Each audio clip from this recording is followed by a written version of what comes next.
The more I look into the gaming industry as of late, the more I've come to realize that it's no longer about having fun, but about, well, trying to get as much money out of us as possible. I've noticed this trend for a while, but I didn't want to say anything earlier on because I thought that at some point in time, maybe over the past decade or so, video game developers and even these bigger companies would have come to realize that, hey, you know what matters a lot to, well, anybody? Goodwill. It's not so much that every time they reach into your wallet, they just have some excuse to just put prices higher or whatever it is, whether it be due to the AI bubble, RAM shortages, or whatever other excuse they come up with. You see, whenever I hand my money over to any corporation, I usually do it with the hope that perhaps they have, even if they don't have my best interests at heart, they at least want to give me something that's of value, something that I can actually take back and be like, hey, at least I got something out of this and it's good. My money was well spent. You know, when looking at my physical video game collection, I always think to myself, well, I am not going to get the chance to play every single game in here. Most of these games I probably won't even touch because let's be realistic, there's a lot of shovelware games out there. But at the same time, if I ever do get the chance to, and if I ever get the time, I can actually just sit back, pop these discs in, and have a good time. Now, obviously, hardware will eventually break and you'll have to move on to the next thing, and all of these disk drives will stop working. I mean, I have several PS3 consoles where the disk drives no longer work, but there are workarounds into getting games functioning again, albeit it is a bit of a complicated mess if you don't know what you're doing. But at the end of the day, I own the physical console, I own the physical disc, and I can do with it as I please whenever I want to. Now, it's no secret that obviously PlayStation is ending physical disc production in January of 2028. So, effectively, from effect January 2028 or the end of it, I think you won't be able to buy any more physical or brand new physical PlayStation games. Now, obviously, they are gearing up for the PlayStation 6 with this. They want to make it an all digital console and obviously make it such that the only option you have is digital. And now that is a bit dangerous because you see, some people will argue that PC has been all digital for almost a decade now, and they're right. But there's a catch with that. You see, with PC, at least you have multiple storefronts. You have GOG, you have Steam, you have Epic, this itch.io, and you can, to some extent, still go out there and find physical games with serial keys that you can use for next to nothing. I've done this numerous times where I've found sealed, brand new PC games for like $1. I've purchased them, used the Steam key on the inside to activate it on my account, and called it a day. You can also buy keys on other platforms. Not to say that I want you to support those platforms outright. I'm not sponsored by them, by the way. I'm just saying places like G2A or Eniba, or even I think it is Instant Gaming as well. I've purchased from them before, and even Humble Bundle. You can, if you ever want to support charity and get a good deal on a good amount of games, Humble Bundle is one of the best places that you can buy your games from. Trust me, you will not be disappointed. Now, the reason why I'm telling you this is oftentimes on PC, games go for sometimes 99% off. I've purchased games for like 99% off or even 95% off. And the reason why I'm bringing up these figures is because on PlayStation, I've never seen anything like that.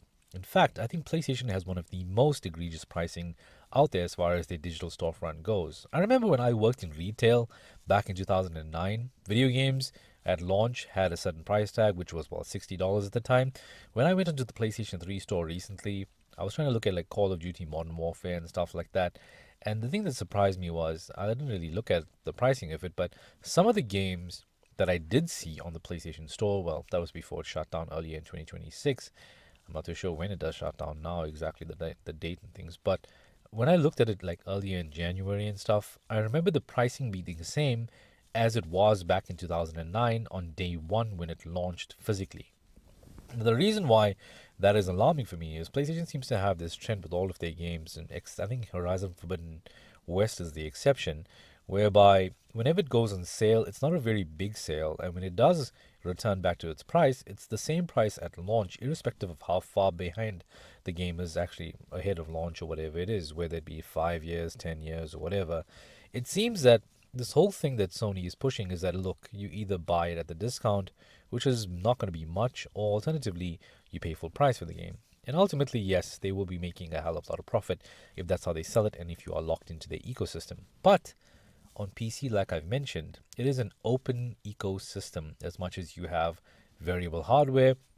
You have multiple storefronts where you can get games from, and every week, basically, Epic Games gives you two games. It may not be the best. Sometimes there's a AAA game in there, other times it's not, and that's the end of it. You also get things like, well, Xbox Game Pass on PC, so you can actually use that to some extent and gain some sort of advantage over, well, certain games depending on the pricing that you would have to pay on PlayStation. Why spend all of that money on PlayStation when you can do it in a different platform?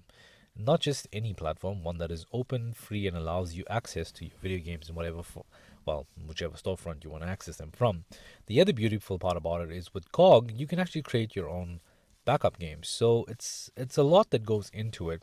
And yeah, as far as Sony goes, they just have their storefront.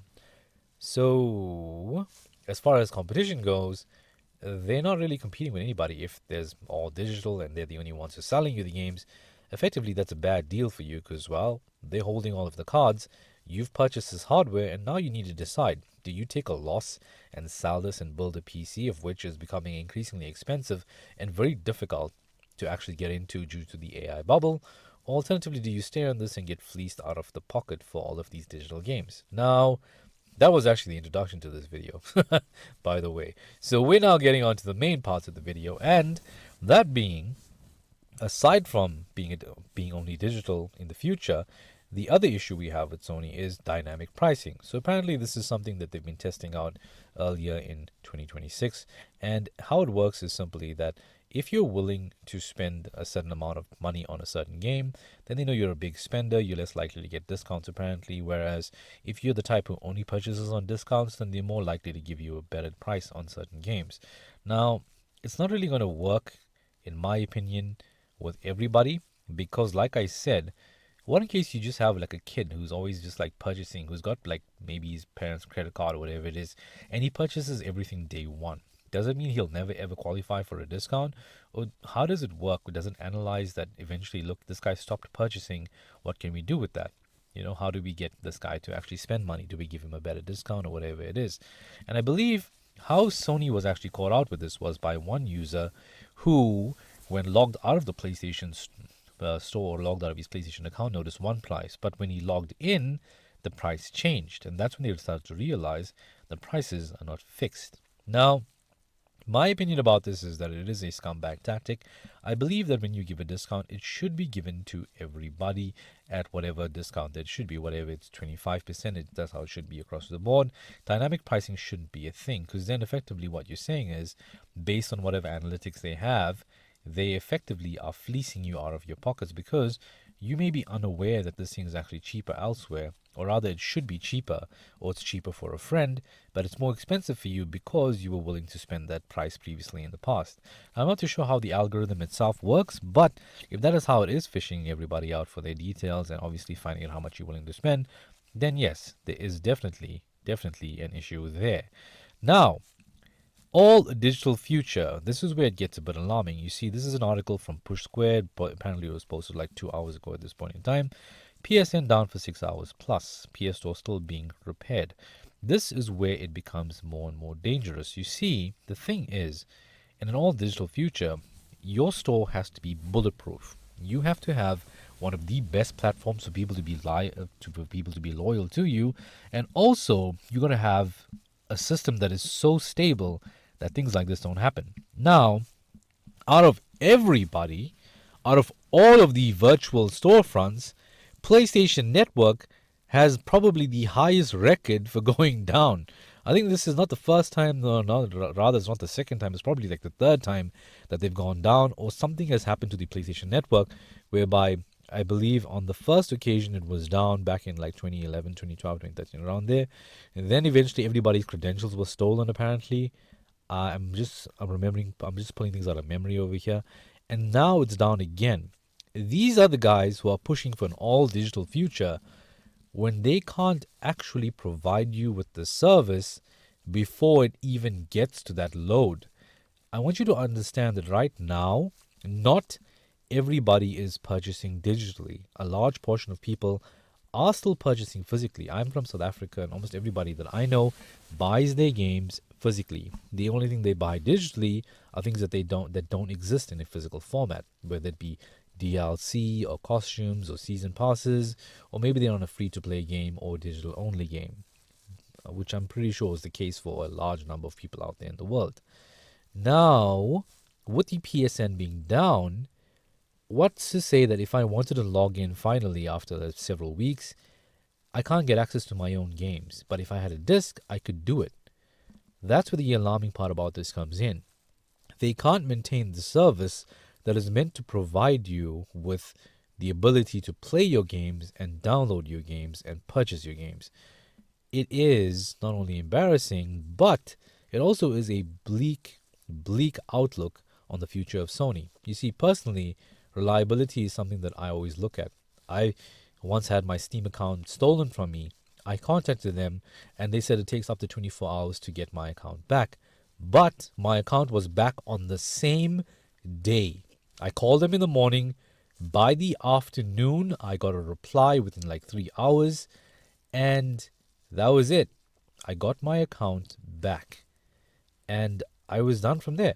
With Sony, this is obviously going down. It's coming back up. It's going down, or something is going on. But in this case, it wasn't stolen. This is something which Sony was supposed to maintain, and they've lost control over it. Then moving on to the erasure of digital content from people's libraries. This is somewhat of a bit of an older article coming in from June 29th, but aside from the issue with removing physical media, or rather physical games, physical movies is something that I've been purchasing for a while. I like to still purchase my DVDs because I get them for very cheap. I get them for like $1 each. And then Blu-rays whenever I get a chance. If I really like something and I can find the Blu-ray for it, I would definitely buy it. And the reason being is, even if you stream these movies, number one, you have to pay a subscription for it. Number two, you don't own it. And number three, the bitrate isn't always the best. Yes, you might be trying to stream it in whatever quality you want to stream it at, but if your internet dips, the bitrate also dips. The image gets a bit blurry when you don't experience that when you're playing like on a 4K Blu-ray, for example. It is absolutely crisp, it's clear, the bitrate is stable, and everything looks absolutely amazing. Now, as far as the content of it goes, I own the Blu-ray. Nobody can come in and take it unless, well, they steal it or it gets destroyed. Whereas over here with the digital library, a license is expired, and for legal reasons, they no longer can distribute those movies or allow access to those movies. So as much as you've paid for it, you don't own it. If you've paid for the Blu-ray, you own it. You can destroy it, sell it, do whatever you want with it, or get some sort of money back. Whereas over here, you've paid for something and they've just revoked it. This is the equivalent of you buying a movie ticket, and while you're watching the movie, in the middle of it, they kick you out of the theater because they've lost the license to display that movie. Now they're saying, look, yes, you've purchased a ticket. Yes, you should be watching the movie, but because we've lost the license, we're not kicking you out of it.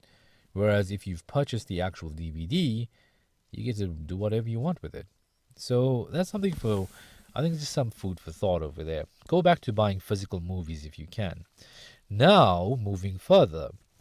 Over the past couple of weeks, it's no secret, Sony is getting absolutely roasted left and right. Every single community post that or rather every single post that they're making out there, when people have the ability to reply to them, are absolutely roasting Sony left and right. Everybody out there, including myself included, are absolutely leaving some horrific comments under their videos. In some cases, I'm making it clear that I have a backlog that extends over 20 years. I have personally collected close to about 1,000 physical games. I didn't have the time to play them, and truth be told is I have been slurping up some of the AAA games that have been coming out as of late, and some of the other slop as well that comes out of corporate these days. I will confess, I have been playing Resident Evil 9. I did play Stellar Blade for a little while. I did play Nier Automata, which I am really enjoying. The combat is absolutely smooth and absolutely brilliant. I love hack and slash type of games, and whatever Nier Automata falls under, for me it feels like hack and slash, and I absolutely enjoy it. I've been playing Metal Gear Rising lately. As much as that is a 6 or 5 hour game, you can get so much of fun out of it, and it just never gets boring. What I'm trying to say is, there's a long list of older games for us to play. And if Sony wants to go all digital in the future, good for them. But they must also understand that all of those people who were supporting them through their physical versions of those games will in all likelihood either be forced to buy the digital version, of which, to be quite frank with you, If it's available on Steam, I would rather purchase it there than on the PlayStation Store because they give you better customer service. If you have an issue with your account, things are sorted out almost immediately. It's never, I cannot remember a time when Steam has ever gone down. I don't know if that's ever happened before. They have the most consumer friendly storefront I've ever seen. There's reviews posted everywhere for people to see. There's ways of tracking to see how far the discounts have gone. Well, not really on the store, but other ways of doing that. You can purchase keys on other platforms. You can then add them to Steam and downloading from there. There's just so much that makes Steam a better option.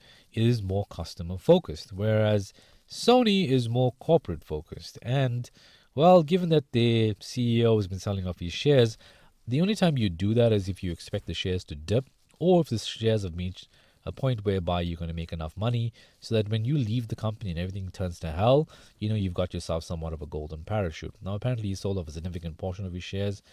I don't know what the exact number, but it is alarming that after he announced, or rather the announcement of physical games being dead, that he actually did that, or they actually did that. The other issue we have is Grand Theft Auto 6. Now, the reason why I'm bringing this up is because people have been waiting for this game for 13 years. And yes, it is absolutely important to understand that as far as video games go, Grand Theft Auto is effectively like the number one game ever, in my opinion. I think it's probably one of the biggest franchises in gaming history, if not the biggest. And on top of that, let's be realistic. GTA 6 was going to sell out regardless of what format it came out in, whether it be digital or physical. Personally, I would have liked the physical version of it, primarily because I like the artwork of GTA. For some reason, I just enjoy that art style.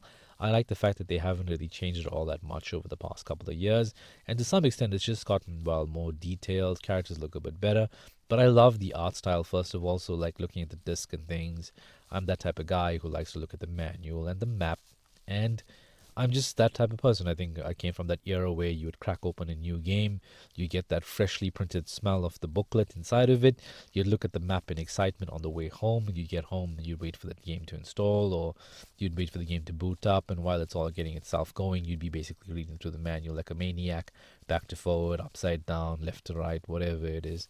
And when that game boots up, you drop everything and you just get hooked immediately and carry on. I think that'll build up that excitement. Now that'll be lost. But with GTA 6 being digital only, that in itself, in my opinion, is probably the gaming industry leader as far as the most anticipated game is going to be going for the next maybe 20, even 30 years. GTA 7 ain't coming out anytime soon, might not even come out in any of our lifetimes. But with GTA 6 being only a digital game, that in itself probably is what Sony was waiting for before they announced that they were going to be killing off physical. You see, if there was a physical Rockstar game or if there was a physical GTA 6 game, then maybe Sony would have been like, guys, we have a problem over here. But make no mistake, these guys definitely have the ability to pick up the phone or or even go to dinner together and be like, hey man, this is my plan. What's your plan? Like, okay, cool. Let's make sure we're on the same page and move forward. After all, we want to make sure that we're in good books with one another because GTA 6 is going to drive up PlayStation sales. And being in good books with PlayStation means that they will get more access to whatever optimizations they need from PlayStation or whatever support they need from PlayStation to help make sure that GTA 6 is running in the best condition possible on those consoles and not really blowing it up. So, whether it be some help with the development side, whether it's help with marketing, or whatever it is, they want to make sure they maintain a good relationship with one another to actually keep things going forward. Which means that at some point, they would have had to have had that discussion on whether or not physical was the way forward. Because if GTA 6 announced that they had a physical disc version of it, then guess what? Sony would look like an idiot for not allowing GTA 6 to physically exist on their next generation console, being the PlayStation 6. But given that it's digital, it's safe to assume that they knew where this was either heading, or alternatively, there was some sort of collusion in the background, which would suggest that they worked together and decided, look, let's push the all digital future.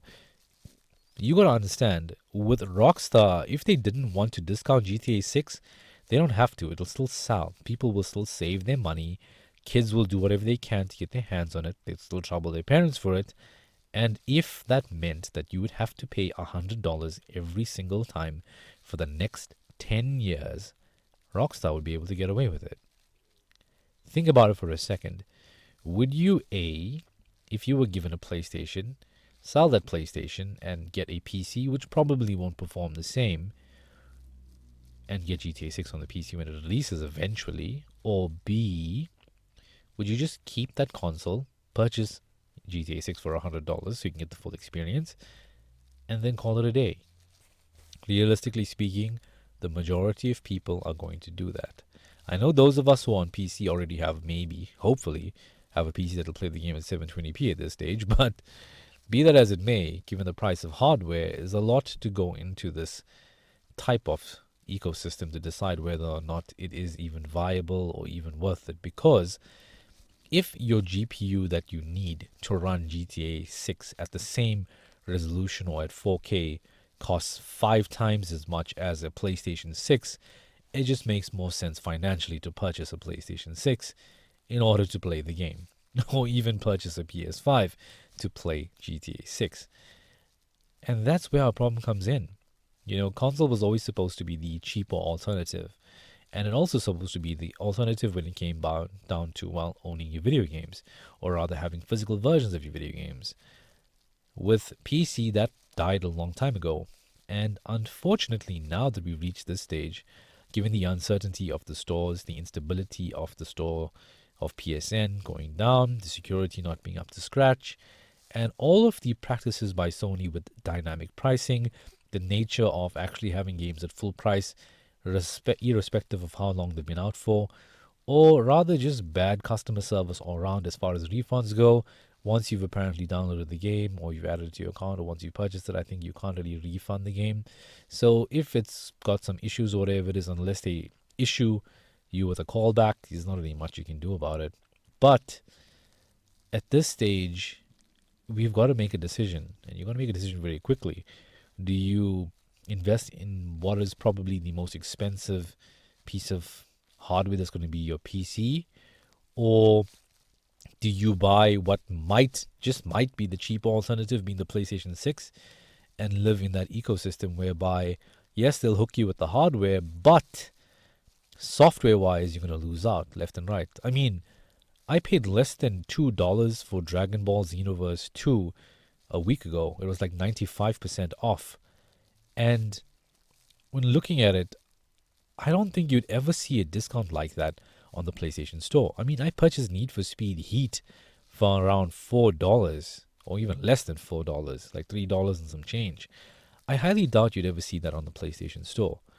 And I'm telling you all of these things, and everything I'm saying to you is from somebody who used to be a diehard PlayStation fan.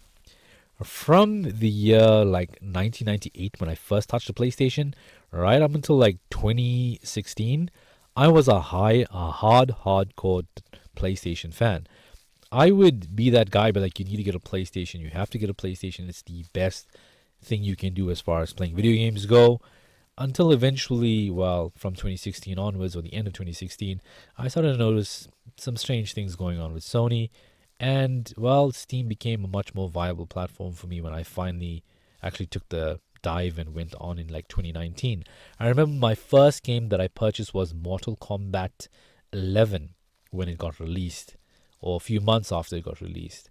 And the reason being was, ironically, it was, I think, a quarter of the price as it was on the PlayStation, which is why I bought it there.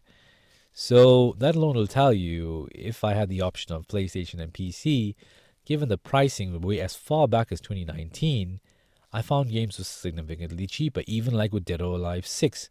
Also, I got it for close to a quarter of what it was on the PlayStation Store. So Sony's been shooting themselves in the foot for a long time now. And personally, I've been moving away from them year by year because of, pricing. That's the main thing. This is meant to be a hobby, not an investment. If you want to spend that kind of money, you'd rather quite literally invest it and hope that it grows and maybe helps you at some point in the future when you really need it, whether you're buying a new car, going out to study, or just getting something that you really need. You got the money over there And I don't know. That's just the way way it feels for me. It might be that I'm just older now. Maybe I want to be a bit more responsible. But when I look at it, video games are supposed to be about having fun.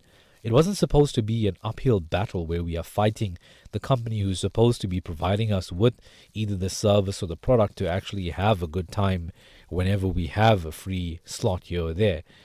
It's now become a situation whereby they're like, how much money you got?